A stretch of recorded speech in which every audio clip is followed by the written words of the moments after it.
Je suis en présence, bonjour, je suis en présence de M. Cyr Dufour, un vieux marin du Saint-Laurent et des mers du monde. Puis Benoît Gauthier aussi, qui reste à Cap-à-l'Aigle, qui est un marin aussi, qui a roulé sa bosse un petit peu partout. M. Dufour, on va surtout parler de ses aventures puis de sa vie aujourd'hui. Un natif de l'île aux Coudes, un endroit où on forme, ou en tout cas le Québec a formé à peu près tous les marins qui ont navigué dans la province de Québec, puis un peu partout. Tout le monde venait de l'île aux Coudes. C'est une île de marins, c'est comme ça. Et puis, voilà, fait que M. Dufour, vous venez de fêter votre 91e année. Oui. Ouais. Vous m'avez dit que vous aviez embarqué sur les bateaux à quel âge? À 13 ans. À 13 ans. Fait que là, on est dans les années 50, là, au début des années 50 à peu près, là? 53. OK, 53. Fait que, comment on se sent, là, à 13 ans, sur un bateau, avec des hommes, là, qui naviguent, là? On commence à regarder partout pour voir loin, puis voir ce qui se passe, puis comment travailler. Il faut apprendre à travailler dans ce temps-là. Sur les petits bateaux, on apprend plus qu'aujourd'hui. À l'Union, ils font juste... D'abord, faut tout faire. Faut être à la roue, faut être matelot, faut être... dans ce temps-là, aller pomper... quand il y a des pompes qui font de l'eau, aller pomper le bateau aussi. Il faut apprendre tout. C'est ça, vous étiez un mousse en fin de compte, puis ils vous ont assigné à toutes sortes de tâches sur le bateau. Toutes sortes d'ouvrages qu'il faut apprendre. Touche à tout. Oui. Puis c'était quelle sorte de bateau? C'était les petites toilettes de bois, là, qui prenaient jusqu'à 400 cordes. De 400, pas des cordes, mais je t'appelle ça des livres, là. 400 tonnes, non? 400...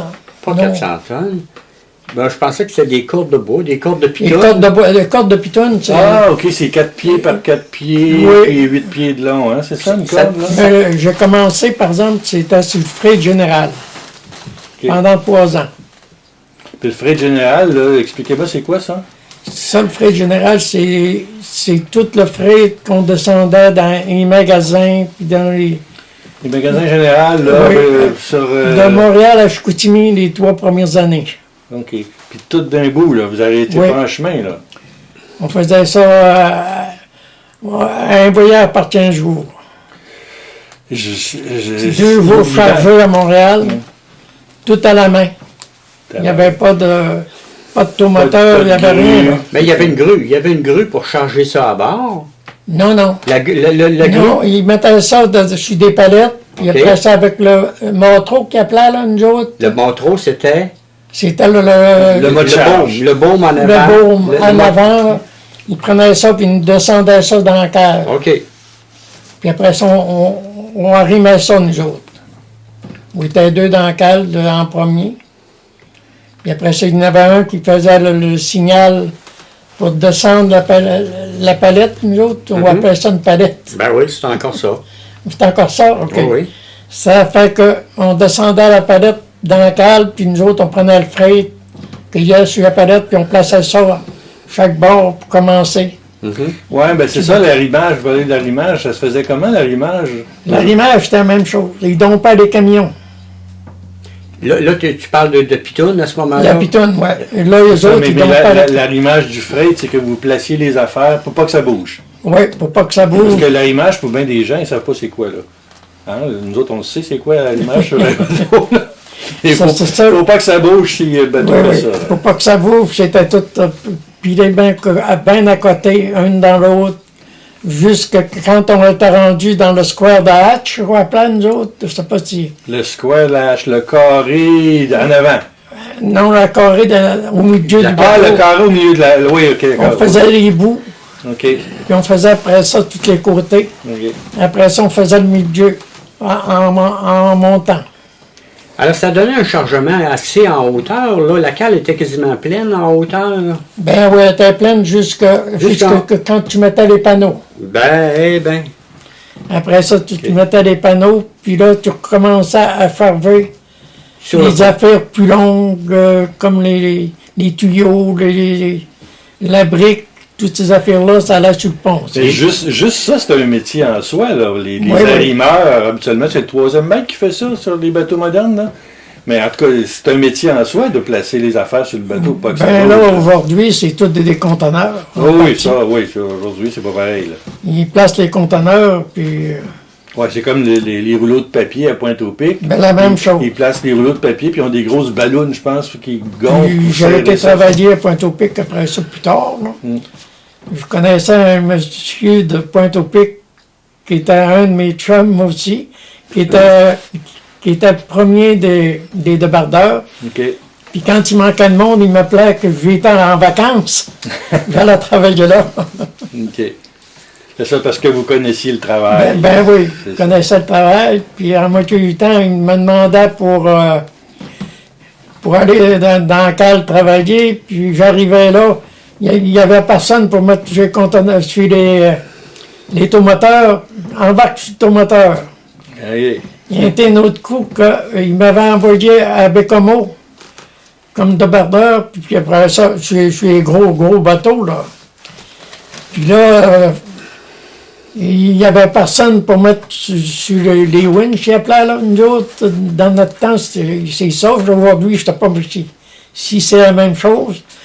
Puis après ça, il m'avait embarqué 3 jours, puis on faisait de boîtière en plus. Puis il y avait 6 hommes dans le trou. Il ne fallait pas que je fasse d'erreur.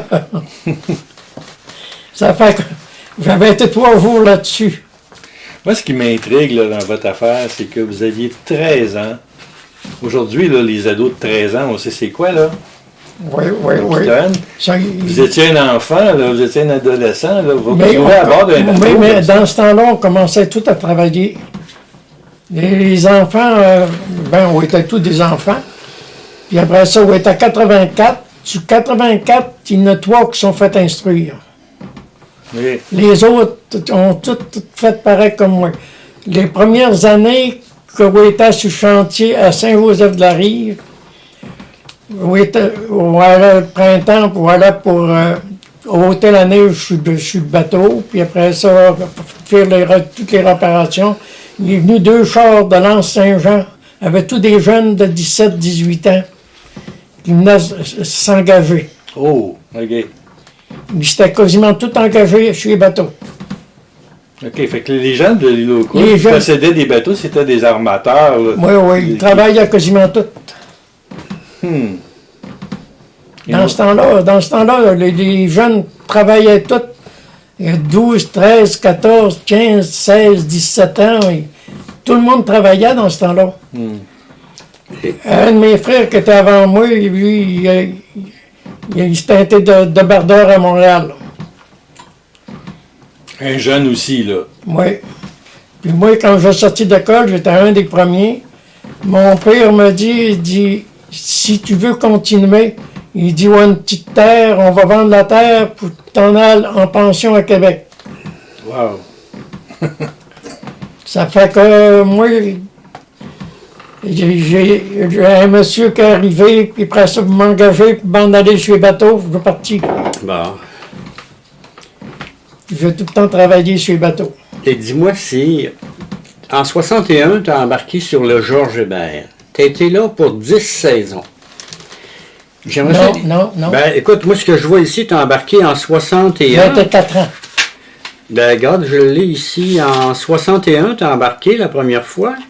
Puis je te vois encore en 70 sur le Georges Hébert. J'arrive à 10 saisons. C'est Saint-Hilaire. Ah, excuse, Saint-Hilaire. Bon, OK. Ben, tu vas nous parler, excuse-moi, tu vas nous parler du Saint-Hilaire, parce que c'est un bateau qui a marqué ta vie, je pense. Tu as fait des rencontres qui ont duré toute ta vie. Grouille pas, là, Excusez-moi, je fais juste un petit... Benoît, entre les mains, le carnet de navigation de M. C. Ouais. Tous les marins, en marine marchande, en marine militaire, en marine de pêche, tout le monde a son carnet de marin. Moi, j'avais mon carnet de voile parce que je faisais de la voile, là. Mais ça, c'est comme la mémoire de vie d'un gars qui a passé sa vie sur le fleuve. Fait que là, on corrige les affaires avec ça. Oui. Et là, on corrige moi parce que je suis dans le champ complètement. Mais tant qu'à être dans le champ, on va la J'ai trouver. été 3 ans de Montréal à Chicoutimi sur le frais général. Sur le Saint-Hilaire, OK. Non, c'est sur le... Ça, c'est Ah, avant ça. Notre-Dame-des-Neiges. Notre-Dame-des-Neiges. Oui, OK. Après ça, j'ai été sur le Gémoncam. OK. Gémoncam, j'ai été 2 ans et demi. Là, ils voulaient me baisser de salaire. J'avais 175$ par mois. Ils voulaient me baisser à 150. Ça fait que ça faisait 5 ans et demi que je travaillais. Je n'avais jamais pris de vacances. J'ai dit, tiens, je vais prendre 15 jours de vacances, puis je vais changer de bateau.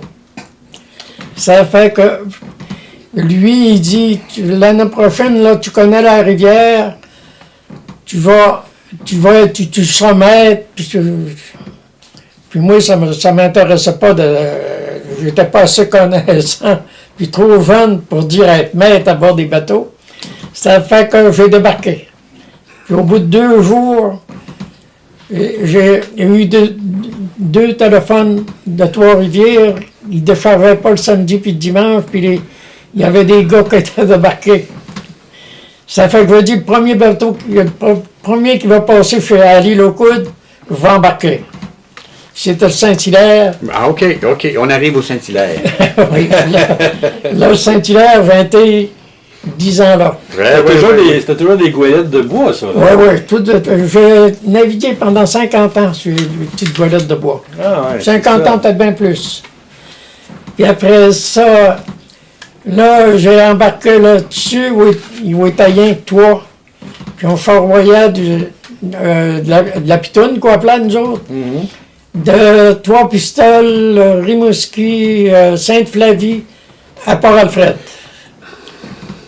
Là, il prenait des pitounes dans chacun de ces ports-là pour avoir un chargement complet, c'est ça? Oui. Puis il se rendait à Québec. Puis quand on arrivait à n'importe quelle heure dans la nuit, il y avait deux camions chargés, 5 autres chaque, qui dompaient. Puis on travaillait, puis ça prenait 8 heures chargées. Puis dans ce temps-là, nous autres, on travaillait, il manquait de monde. On travaillait 8 heures pour charger. 1 piastre de l'heure d'avertissement. Vous allez peut-être rafraîchir ma mémoire ou en tout cas me corriger. Moi, j'ai vu une goyette comme ça se faire charger à Cap-Aleg. J'étais adolescent à l'époque. Et puis, dans la cale, les camions vidaient ça en vrac, comme ça. Puis quand ça arrivait sur le pont, là, ils commençaient à tout corder ça. En bas, ils cordaient aussi. Et ils cordaient aussi en bas? Oui. Ah, je pensais qu'ils cordaient pas en bas. Commençait par en avant. En avant puis en arrière, il y a le Saint-Hilaire, il y avait 3 arimes en arrière de la hatch, je crois, là, du trou, là. Il y avait 3 arimes en arrière, 3 arimes en avant. Où il était 4 arimeurs. Ça se faisait au crochet, là. Oui, tout au crochet. Bûche par bûche, là. Oui. Tout par bûche. Puis après ça, on va aller de charger ça à Port-Alfred. Parce qu'il y avait C'était toujours une nuit. On travaillait. Après ça, quand on partait, gros était rien que 3. Moi, il me faisait coucher le premier. Okay. Et après ça, Pourquoi je dormais 3 heures. Aïe. Après ça, il réveillait, l'autre se couchait à 3 heures à son tour. Elle prenait 12 heures à monter. Après ça, le boss, celui-là, le capitaine, on peut appeler, là, lui, il dormait jusqu'à Port-Alfred, puis il s'occupait. Moi, en arrivant à Port-Alfred, je me recouchais. Mais avec la crainte, il faisait boum, boum tout le temps. Je dormais pas bien. Mais là, quand vous déchargiez là, à Port-Alfred ou à Québec, là, oui. Au crochet, dans le fond de la cale, pour pitcher ça en haut à quelqu'un d'autre sur le pont? Non, il y avait tout le temps des grosses crinques à terre. OK. Avec des clames, là, qu'il appelait, là. Ouais. Une grosse pince, là. Puis après ça, puis en avant, ben, il y avait des arrimeurs qui garochaient dans le milieu du trou OK. pour qu'ils déchargent. Essayez d'imaginer ça, là, les petits jeunes de 13-14 ans, là. Est-ce que vous porteriez faire ce job-là comme permanent, là, comme pour gagner sa vie? C'est incroyable. Après ça, en 70, on va passer au feu. Au large de 3 pistoles. Le bateau? Oui, Le Saint-Hilaire. Saint-Hilaire. On va passer au feu. OK. Dans le triangle de Matane et Rimouski. Après ça, le beau-père a eu le temps de envoyer un SOS, puis c'est Georges Hébert Ah! qui est venu Chercher. nous faire faire. OK, fait qu'il s'est Il mis à l'épaule. était 5 heures d'après-midi où il était juste en flotte, tout à brûler. Fait que le bateau s'est mis à l'épaule, vous avez sauté sur l'autre On a eu bateau. le temps de mettre la chaloupe à l'eau. OK, la chaloupe. On a été 3 heures, je pense, en fond. Dans la chaloupe, puis mouillait, juste rien sur le dos, juste une chemise, puis la pantoufle. Alors ça, c'est arrivé en juillet. Juillet 70. Ça, c'est en juillet, quelque chose de même. Ouais, ben c'est ça. 16 juillet que je verrai ici. Ouais. Puis c'est spécial parce que dans le temps, la marine au Canada, tout était écrit en anglais. Fait que même si c'était du monde de l'île aux Coudes, avec des marins de l'île aux Coudes et Charlevoix, je vois ici Vessel lost by fire. OK. Tout. Puis t'étais pas mécanicien ou t'étais soit mécanique ou engineer ou mates. Après ça, j'ai parlé avec le capitaine de l'autre bateau que je t'ai dit tantôt. Georges Hébert. Georges Hébert, son garçon allait aux études, puis il était en vacances, puis il naviguait. Il dit, un mec qui débarque, il dit, tu vas venir me trouver, toi. Sire, j'aimerais ça que tu nous racontes comment on s'est connus tous les deux. On s'est connus en 79 sur un cargo de Dégagné qui s'en allait en Europe, plus précisément en Espagne.